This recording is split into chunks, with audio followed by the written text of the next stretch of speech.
Bonsoir à tous. À la une de ce journal, le cumul des montagnes d'ordures ménagères décriées dans les villes du Cameroun contraint le gouvernement à mettre fin au monopole observé dans la collecte et le traitement de ces déchets. Cependant, l'organisation d'un tel secteur d'activité bute devant l'épineuse question de financement.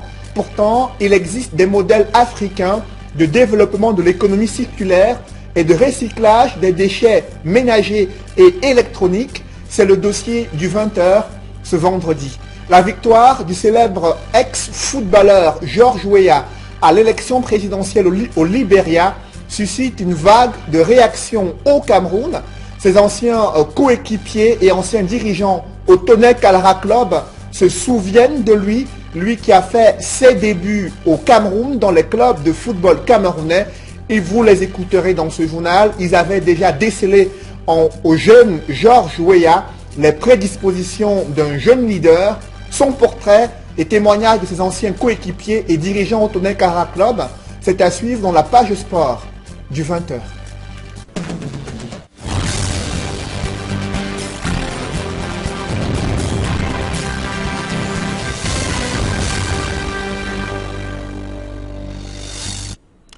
Merci de suivre cette édition complète de l'information sur Equinox Télévision. Le cumul des montagnes d'ordures ménagères décriées dans les principales villes du Cameroun contraint le gouvernement à casser le monopole observé depuis près de 20 ans dans la collecte des ordures ménagères et le traitement de ces déchets.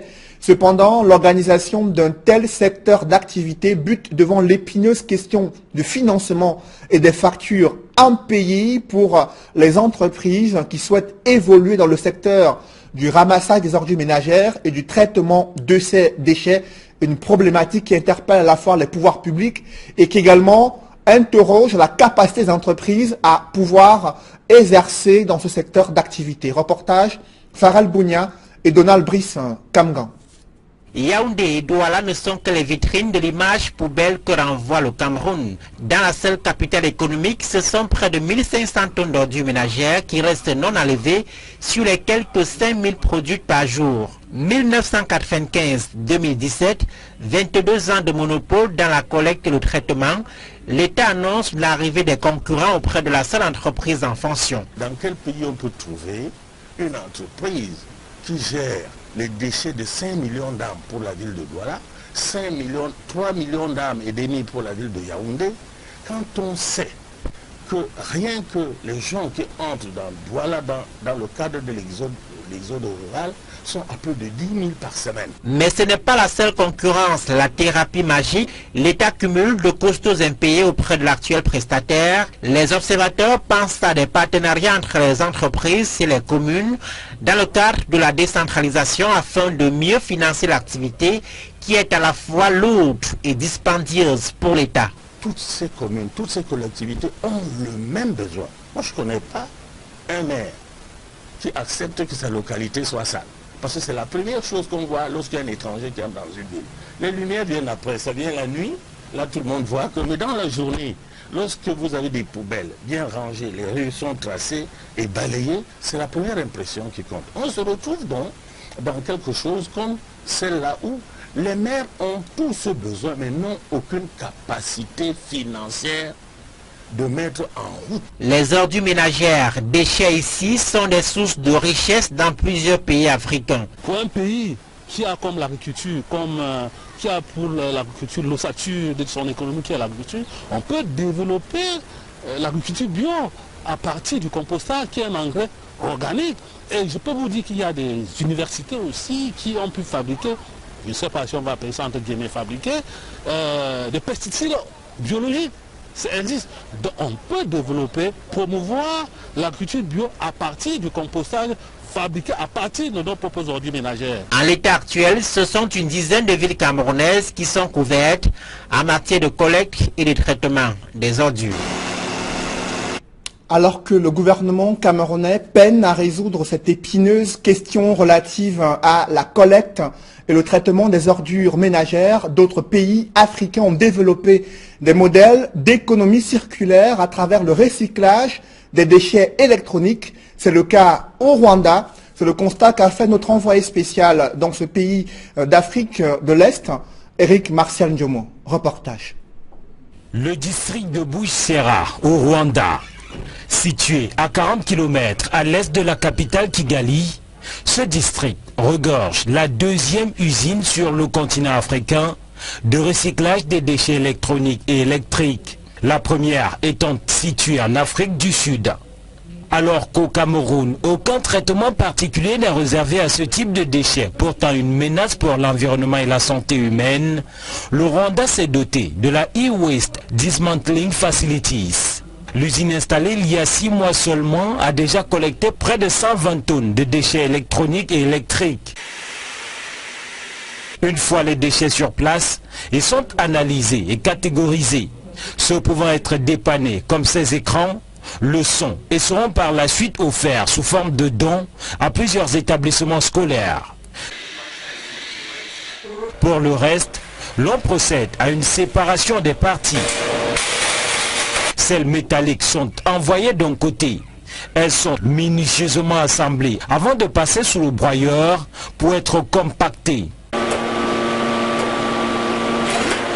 Les parties plastiques, quant à elles, prennent une autre direction. Après le passage par plusieurs machines, elles ressortent complètement émiettées. Ces déchets compactés ou émiettés prendront ensuite la direction d'autres entreprises pour leur recyclage. Ça veut dire que nous, en fait, on commence le recyclage. Ça veut dire qu'on prépare les matières premières pour les gens qui font le recyclage. Parce qu'on prépare les métaux. Par exemple, on a les métaux, ce qu'on appelle le style. Nous avons une usine ici à côté qui s'appelle Imana Steel. Ce sont des gens qui recyclent le métal. Et nous avons aussi ce qu'on appelle Rwanda Plastic Industries. C'est une usine aussi qui font des palettes en plastique, différents types de plastique. Mais aussi nous sommes en train de nous préparer pour expédier. Parce que les cartes, par exemple, on n'a pas encore les gens qui recyclent les cartes des computers ou bien des téléphones. On n'a pas les gens qui recyclent ça ici. Donc ce qu'on va faire, on va exporter. C'est en 2014 que le gouvernement rwandais a lancé le projet pour l'initiative Green Fund dans le cadre de la stratégie nationale de gestion des déchets électroniques. Ainsi, la E-Waste Dismantling Facilities a coûté au pouvoir de Kigali près de 1,5 million d'euros en termes d'investissement. Encore à la recherche de main-d'œuvre qualifiée, cette structure n'emploie aujourd'hui que 8 personnes, toutes de nationalité rwandaise. Toujours en économie, le gouvernement camerounais qui table sur l'amélioration de la fertilisation des vergers pour améliorer le rendement agricole des producteurs du cacao et du café au Cameroun. Plus de 28 000 tonnes d'engrais doivent être distribuées à ces producteurs. Initiative du projet d'appui à l'utilisation des engrais au Cameroun. Reportage Marcelin Gansop et Emmanuel Diop. À Kekem, dans le Haut-Cam, qui est l'un des principaux bassins de production du café, la fertilisation des vergers, associée aux bonnes pratiques agricoles, porte quelques fruits, en dépit des difficultés. Il n'y a pas de cela très longtemps. Le point focal a fait la descente sur le terrain pour évaluer les retombées. Et nous pouvons vous rassurer que c'est de meilleurs engrais, malgré quelques difficultés que nous éprouvons en matière de semences, de la régénération des vergers, du vieillissement, ainsi de suite. Mais l'insuffisance des engrais est un sérieux handicap et un gros caillou dans la chaussure du projet dédié à cette cause est logé au ministère de l'Agriculture et du Développement rural. Vous savez, le café c'est une culture. Tant que vous n'engraissez pas, vous ne récoltez pas. Et le peu d'engrais que nous engraissons ne peut pas couvrir toute la superficie escomptée. Et le stock est très minable. Donc nous lançons un appel au gouvernement de voir si le projet pouvait élargir, augmenter la quantité, ça nous fera vraiment plaisir. Une difficulté que reconnaît également le coordonnateur du projet d'appui à l'utilisation des engrais dans les filières cacao et café. La plus grande difficulté, c'est déjà qu'on ne peut pas répondre entièrement à la demande des producteurs. la demande est tellement grande par rapport à nos capacités de réponse. Les autres difficultés sont l'enclavement des vergers, la difficulté d'évacuer les produits, de pouvoir mettre à la disposition ces produits à temps pour les planteurs. Néanmoins, quelques acquis sont à mettre à l'actif de ce projet qui ambitionne de relever le niveau de production du cacao et du café. Nous sommes à la deuxième année de la deuxième phase et par rapport aux vergers touchés, nous voyons qu'il y a pour le café une augmentation de la productivité de 100% et pour les vergers cacaoyers entre 30 et 40% d'augmentation de la productivité. C'est un plan qui ambitionne d'atteindre un horizon 2020 qui approche une production de cacao et de café estimée respectivement pour le cacao à 600 000 tonnes et pour le café robusta 125 000 tonnes et pour le café arabica à 37 000 tonnes. C'est en tout cas l'objectif visé par la phase 2 du projet d'appui à l'utilisation des engrais dans les filières cacao et café. Malgré cet appui du gouvernement, une crise alimentaire menace le septentrion, mais aussi certains départements dans la région de l'Est, des départements qui sont confrontés à un afflux des réfugiés centrafricains fuyant l'insécurité dans leur pays. On fait ce constat dans ce reportage signé Joël Niem et Gladys Sidier. Le département de la KDI dans la région de l'Est est une zone de forte concentration de réfugiés centrafricains. On en compte environ 100 000 qui ont fui la guerre en RCA pour se réfugier au Cameroun.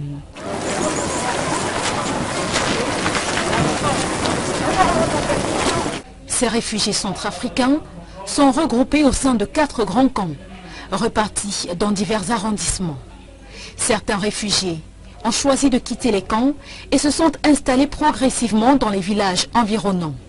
La République voisine est dans une instabilité regrettable actuellement et notre pays subit d'importants dommages collatéraux. Et c'est dans ce sens-là que nous sommes venus évaluer le dispositif qui est prévu pour défendre les frontières de notre pays, du moins au niveau du département de la KDI.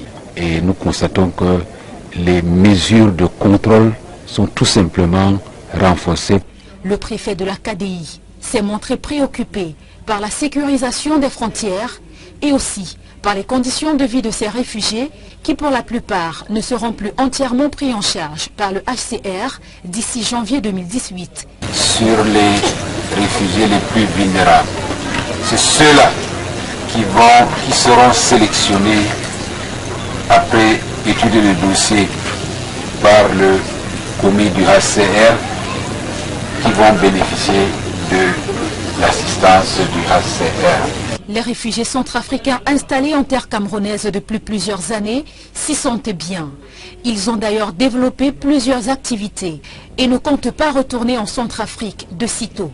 Et ici au Cameroun depuis 2014, après le déclenchement de la guerre en République centrafricaine. Et depuis que nous sommes ici au Cameroun, nous vivons bien en harmonie avec la population locale. Aujourd'hui, j'ai fait un an et 9 mois comme ça ici à Cameroun. Je suis bien parce que le Cameroun, c'est le pays qui est bien de sécurité et puis je suis à l'aise. Peut-être mes enfants vont rentrer, bon, pas moi. Parce que ici là, je suis bien et puis parce que là-bas j'ai perdu tout. Et maintenant j'ai refait ma vie et puis ici là je suis content. Bon. Mais on n'a pas quand même cet espoir pour cette année-là. On n'a pas l'espoir. Parce qu'on vit bien, on fait nos business, tout ça marche bien et à Centrafrique il n'y a pas la sécurité, on ne rentre pas pour l'instant. On n'a pas l'espoir de rentrer. Pas de retour envisagé tant que la sécurité n'est pas revenue dans leur pays. Plus de 100 000 réfugiés de RCA ont dû s'installer dans la région de l'Est, à la frontière, pour fuir les attaques des anti-Balaka. Après une avalanche de critiques et des doutes émis sur la qualité des ordinateurs fabriqués en Chine et distribués aux étudiants camerounais, le gouvernement est sorti de sa réserve pour rassurer la jeunesse estudiantine sur la qualité des ordinateurs qui ont été fabriqués en Chine. Et le ministre de la Communication et le ministre de l'Enseignement supérieur, tous les deux étaient face à la presse à Yaoundé. Le ministre de l'Enseignement supérieur, Jacques Famdongo, a insisté sur la qualité de ces appareils qui sont distribués aux étudiants camerounais pour le compte de l'année académique 2016-2017 et 2017-2018. Il a encore une fois de plus parlé d'un don présidentiel à la jeunesse estudiantine. Les pouvoirs publics lancent une croisade contre le concubinage observé dans plusieurs ménages camerounais. Une dizaine de couples ont officialisé leur union devant le maire. Objectif de cette légalisation du mariage, c'est protéger de façon juridique la famille et les enfants. Innocent Abega et Flavien Dongo.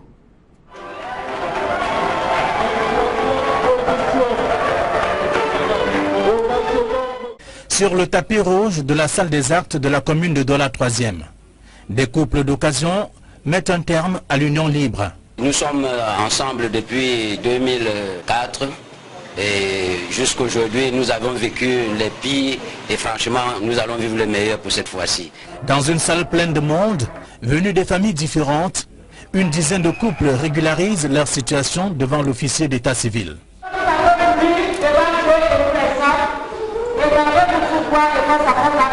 Pour l'une des heureuses, le geste participe de la protection des fruits de l'union. On a décidé de se marier aujourd'hui pour le bien-être de nos enfants.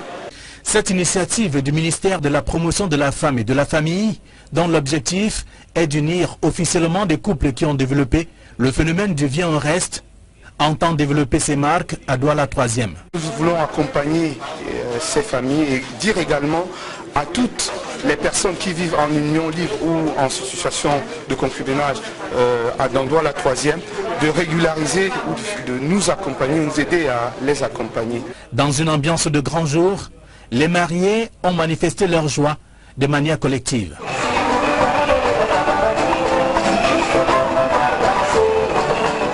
Le processus de mariage collectif, qui dure depuis 2011, a déjà sorti un peu plus de 15 000 couples de l'union libre à travers le pays. C'est une vague de réactions qui s'est répandue à travers le continent africain après la victoire de George Weah à l'élection présidentielle au Libéria. L'ex-footballeur ballon d'or européen a montré sa persévérance et sa détermination à vouloir construire une nouvelle société au Libéria. Il a été plébiscité de plus de 60% des voix exprimées durant ce scrutin présidentiel. Comment est-il parvenu à être acquitté de footballeur à président de la République du Libéria? Son portrait dans ce reportage est signé Julienne Berthe-Bissaye. Né le 1er octobre 1966 au Libéria, Georges Talon Oumane Opon Ousmane Weah a été élevé par sa grand-mère dans un bidonville de Monrovia. Weah commence sa carrière de footballeur dans son pays natal. Formé aux Young Survivors, puis à Bangraj Company, il joue par la suite à Mighty Barrel et Invincible 11, les deux plus grands clubs libériens, avant de rejoindre le club camerounais du Tonnerre Kalara de Yaoundé. Un an plus tard, il est repéré par Claude Leroy, entraîneur du Cameroun, qui le met en contact avec l'AS Monaco. Il est âgé seulement de 22 ans. Arrivé en France, Georges Weah débute en première division du football français le 17 août 1988 sous les couleurs de l'AS Monaco par une défaite face à l'AJ Auxerre. Entraîné par Arsène Wenger, l'AS Monaco parvient avec Weah à décrocher la Coupe de France en 1991 face à l'Olympique de Marseille. Weah s'impose donc comme un buteur hors pair, alliant vitesse, puissance et efficacité.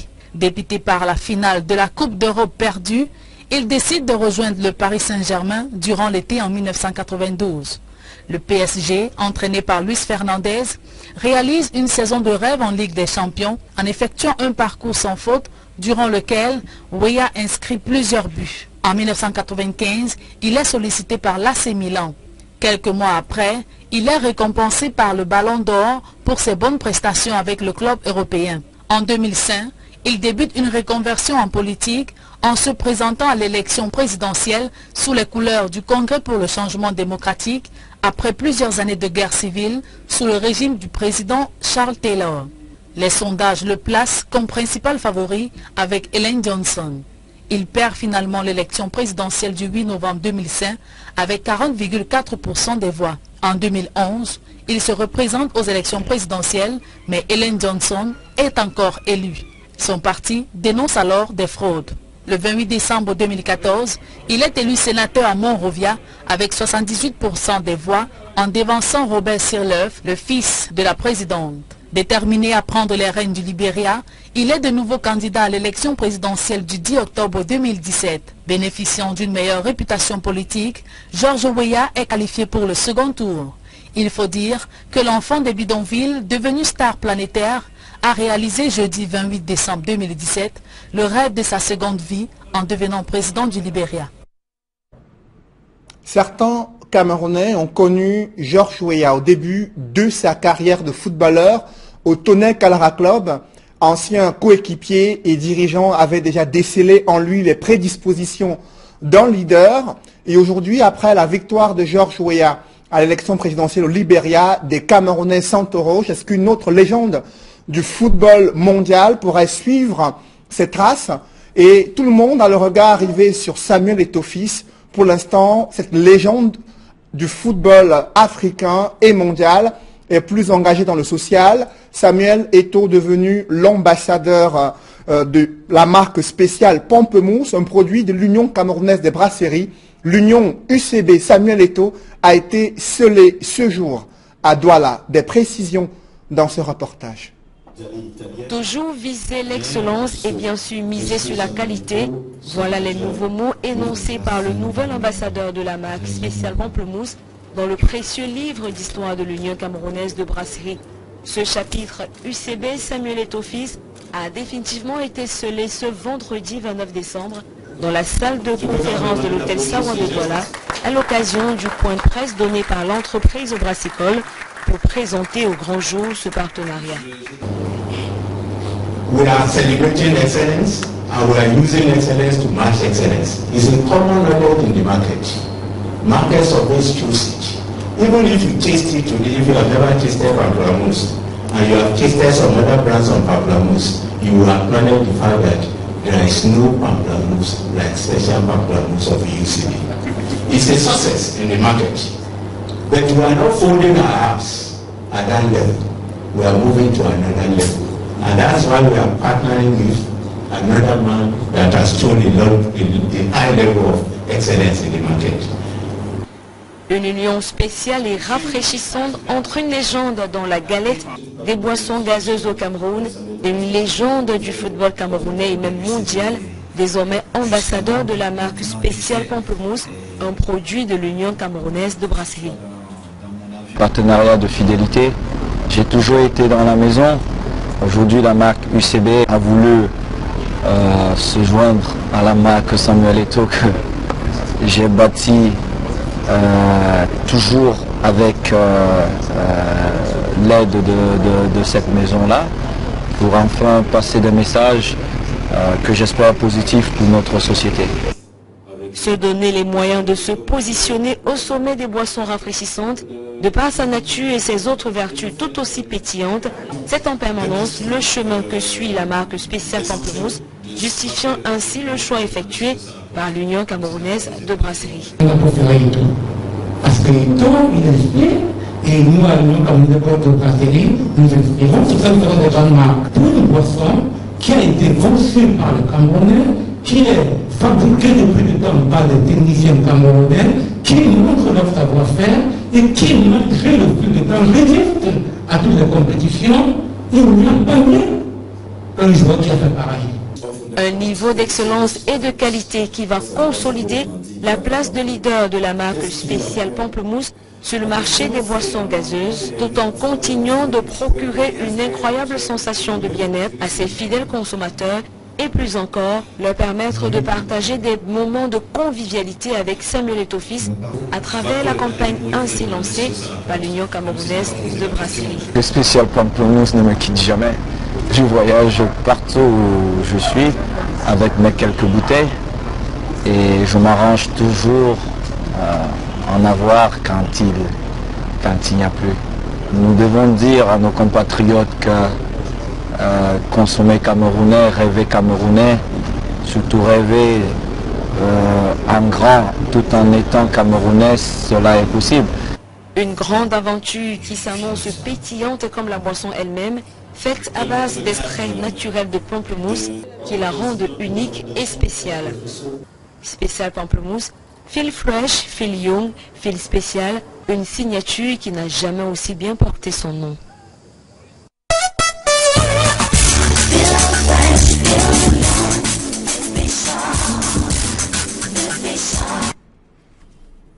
Mesdames, messieurs, c'est la fin de ce journal. Merci de l'avoir suivi. Restez sur Equinox Télévision juste après cette édition du 20h. Le plus grand rendez-vous de l'économie sur Equinox Télévision, tendance économique, et juste après l'émission Horizon Sport. Bonne soirée sur cette même antenne.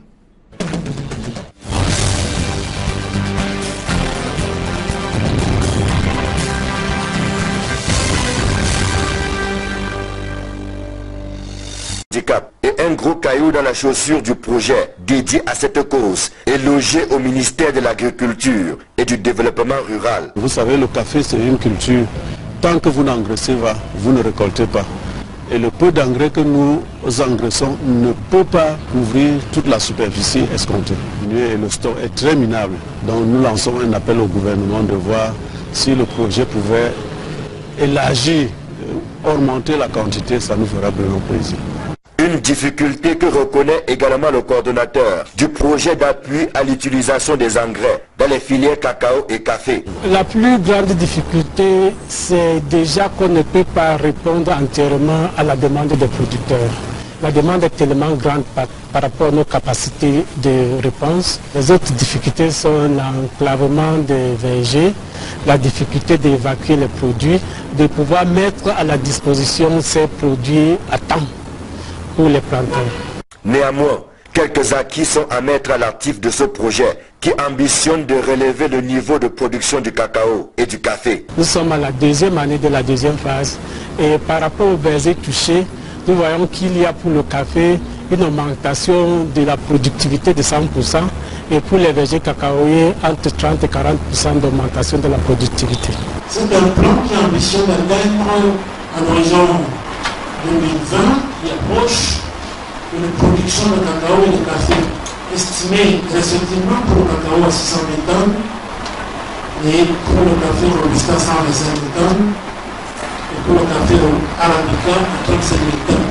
C'est en tout cas l'objectif visé par la phase 2 du projet d'appui à l'utilisation des engrais dans les filières cacao et café. Malgré cet appui du gouvernement, une crise alimentaire menace le septentrion, mais aussi certains départements dans la région de l'Est, des départements qui sont confrontés à un afflux des réfugiés centrafricains fuyant l'insécurité dans leur pays. On fait ce constat dans ce reportage signé Joël Niem et Gladys Sidier. Le département de la KDI dans la région de l'Est est une zone de forte concentration de réfugiés centrafricains. On en compte environ 100 000 qui ont fui la guerre en RCA pour se réfugier au Cameroun.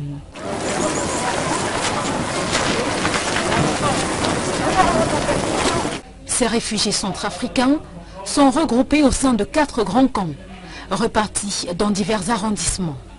Certains réfugiés ont choisi de quitter les camps et se sont installés progressivement dans les villages environnants.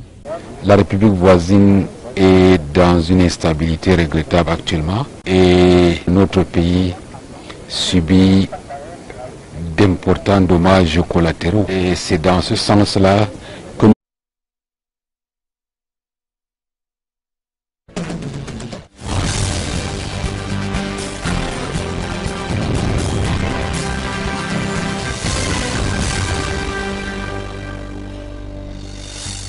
Bonsoir à tous. À la une de ce journal, le cumul des montagnes d'ordures ménagères décriées dans les villes du Cameroun contraint le gouvernement à mettre fin au monopole observé dans la collecte et le traitement de ces déchets. Cependant, l'organisation d'un tel secteur d'activité bute devant l'épineuse question de financement.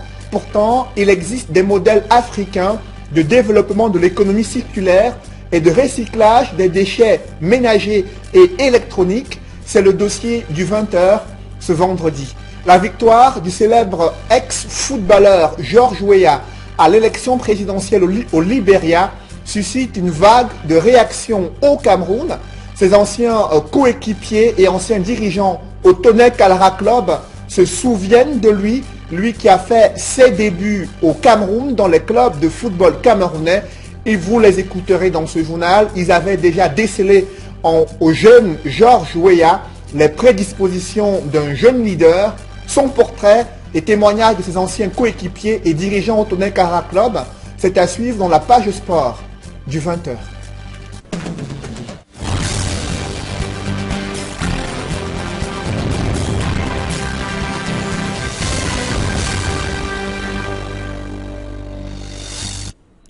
Merci de suivre cette édition complète de l'information sur Equinox Télévision.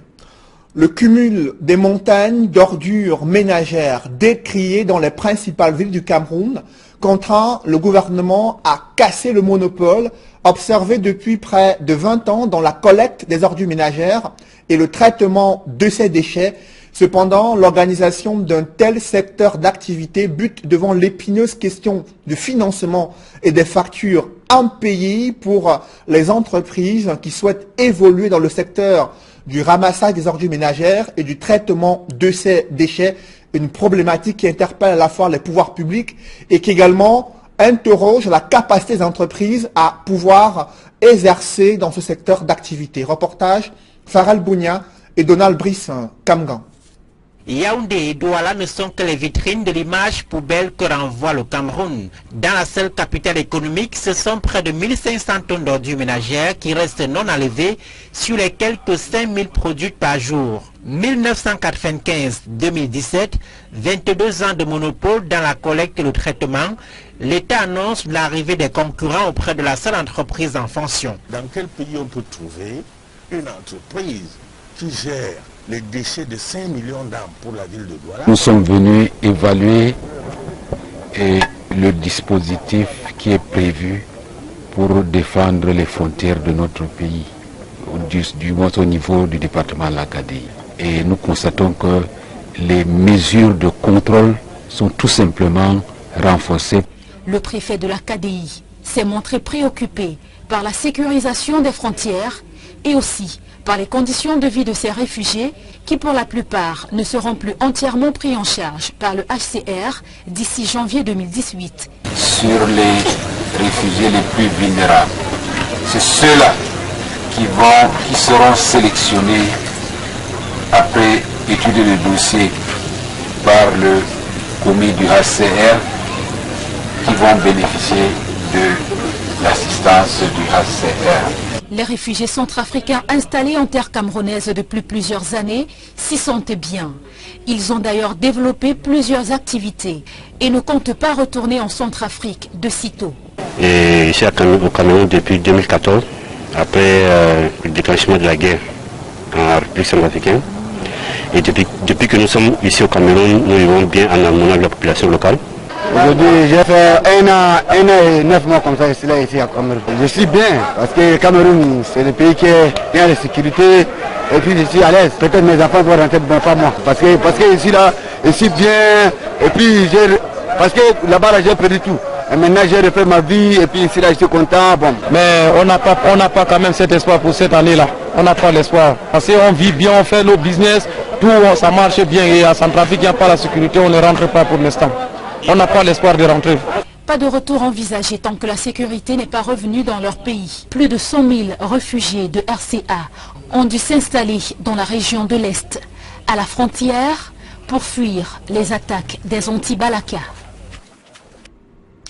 Après une avalanche de critiques et des doutes émis sur la qualité des ordinateurs fabriqués en Chine et distribués aux étudiants camerounais, le gouvernement est sorti de sa réserve pour rassurer la jeunesse estudiantine sur la qualité des ordinateurs qui ont été fabriqués en Chine. Et le ministre de la Communication et le ministre de l'Enseignement supérieur, tous les deux étaient face à la presse à Yaoundé. Le ministre de l'Enseignement supérieur, Jacques Famdongo, a insisté sur la qualité de ces appareils qui sont distribués aux étudiants camerounais pour le compte de l'année académique 2016-2017 et 2017-2018, il a encore une fois de plus parlé d'un don présidentiel à la jeunesse estudiantine.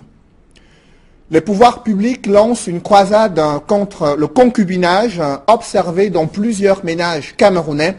Une dizaine de couples ont officialisé leur union devant le maire, leçons et seront par la suite offerts sous forme de dons à plusieurs établissements scolaires. Pour le reste, l'on procède à une séparation des parties. Celles métalliques sont envoyées d'un côté. Elles sont minutieusement assemblées avant de passer sous le broyeur pour être compactées. Les parties plastiques, quant à elles, prennent une autre direction. Après le passage par plusieurs machines, elles ressortent complètement émiettées. Ces déchets compactés ou émiettés prendront ensuite la direction d'autres entreprises pour leur recyclage. Ça veut dire que nous, en fait, on commence le recyclage. Ça veut dire qu'on prépare les matières premières pour les gens qui font le recyclage. Parce qu'on prépare les métaux. Par exemple, on a les métaux, ce qu'on appelle le steel. Nous avons une usine ici à côté qui s'appelle Imana Steel. Ce sont des gens qui recyclent le métal. Et nous avons aussi ce qu'on appelle Rwanda Plastic Industries. C'est une usine aussi qui font des palettes en plastique, différents types de plastique. Mais aussi nous sommes en train de nous préparer pour expédier. Parce que les cartes, par exemple, on n'a pas encore les gens qui recyclent les cartes des computers ou bien des téléphones. On n'a pas les gens qui recyclent ça ici. Donc ce qu'on va faire, on va exporter. C'est en 2014 que le gouvernement rwandais a lancé le projet pour l'initiative Green Fund dans le cadre de la stratégie nationale de gestion des déchets électroniques. Ainsi, la e-Waste Dismantling Facilities a coûté au pouvoir de Kigali près de 1,5 million d'euros en termes d'investissement. Encore à la recherche de main-d'œuvre qualifiée, cette structure n'emploie aujourd'hui que 8 personnes, toutes de nationalité rwandaise. Toujours en économie, le gouvernement camerounais qui table sur l'amélioration de la fertilisation des vergers pour améliorer le rendement agricole des producteurs du cacao et du café au Cameroun. Plus de 28 000 tonnes d'engrais doivent être distribuées à ces producteurs. Initiative du projet d'appui à l'utilisation des engrais au Cameroun. Reportage Marcelin Gansop et Emmanuel Job. À Kekem, dans le Haut-Cam, qui est l'un des principaux bassins de production du café, la fertilisation des vergers, associée aux bonnes pratiques agricoles, porte quelques fruits en dépit des difficultés. Il n'y a pas de cela très longtemps. Le point focal a fait la descente sur le terrain pour évaluer les retombées. Et nous pouvons vous rassurer que c'est de meilleurs engrais, malgré quelques difficultés que nous éprouvons en matière de semences, de la régénération des vergers, du vieillissement, ainsi de suite. Mais l'insuffisance des engrais est insérée en 5 millions, 3 millions d'âmes et demi pour la ville de Yaoundé, quand on sait que rien que les gens qui entrent dans le cadre de l'exode rural sont à plus de 10 000 par semaine. Mais ce n'est pas la seule concurrence. La thérapie magique, l'État cumule de costauds impayés auprès de l'actuel prestataire. Les observateurs pensent à des partenariats entre les entreprises et les communes dans le cadre de la décentralisation afin de mieux financer l'activité qui est à la fois lourde et dispendieuse pour l'État.